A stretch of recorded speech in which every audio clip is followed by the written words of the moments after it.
ऐसा होता क्यों है कि जिस नस्ल के पास राब्तों के सबसे ज्यादा जराए हैं, वही सबसे ज्यादा हमें तन्हाई की शिकार नजर आ रही है? मैं आपसे एक बात अर्ज करना चाहूंगा यहाँ पर कि आप जब देखते हैं ना ये जो फ्रेंड्स और लाइक्स जिसको हम नाम दे रहे हैं, एक तो हमें अंदाजा हो गया कि लाइक्स का मतलब मोहब्बत या चाहत नहीं होता, लाइक्स का मतलब पसंदीदगी होता है। और सबसे अच्छी बात जो सामने आई है कि पहले किसी को पसंद करने के ऊपर भी हमें जवाबदेह होना पड़ता था। अब कोई किसी को लाइक कर देता है तो कम से कम उसको जवाब उसको नहीं देना होता। तो इससे अंदाजा होता है कि इस लाइक में और उस मोहब्बत में कितना बहुत ज्यादा फर्क है ताल्लुक के एतबार से। और जहां तक बात करते हैं हम दोस्ती की, तो साहब ये दोस्ती नहीं है। अगर उन्होंने वहां फ्रेंड्स लगा दिया है या फ्रेंड्स की लिस्ट बना दिया है तो इसका हरगिज मतलब नहीं कि वो दोस्त हैं। तो एक तो इन दो चीजों को हमें एक दूसरे से साइड पे रखना है। तीसरी बात यह है कि जो कमेंट हमारे सामने आते हैं वो हमारे हक में हो या हमारे खिलाफ हो, वो हमें जानने की बुनियाद पर नहीं आते, बल्कि उन कमेंट्स के पीछे एक बात होती है कि जो मेरी राय है किसी चीज के ऊपर, मैं अपनी राय का इजहार कर दूं।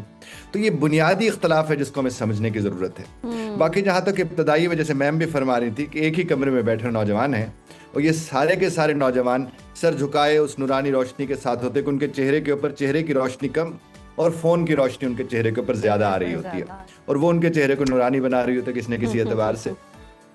और बल्कि एक बड़ा किसी ने अच्छा शेर इसने कहा था कि निगाहें नीची किए सर झुकाए बैठे हैं, यही तो हैं जो मेरा दिल चुराए बैठे हैं। हाय हाय हाय हाय। अब एक वक्त में तो इस कैफियत का कुछ और इस्तेमाल हुआ करता था, लेकिन अब कोई निगाहें नीचे किए बैठा तो यकीनन वो मोबाइल को साथ जुड़ा हुआ है। ये आपका और हमारा काम है। हमें शिकवे तो बहुत है जेन जी और हम सबको शिकवे हैं जेन जी के साथ, लेकिन आप ये जरा गौर करके देखिए कि उसके लिए कितने ज्यादा चैलेंजेस हैं। और मैं जिस शो पे जा रहा हूं मैं ये गुजारिश कर रहा हूं कि उसके पास बहुत ज्यादा चैलेंजेस हैं।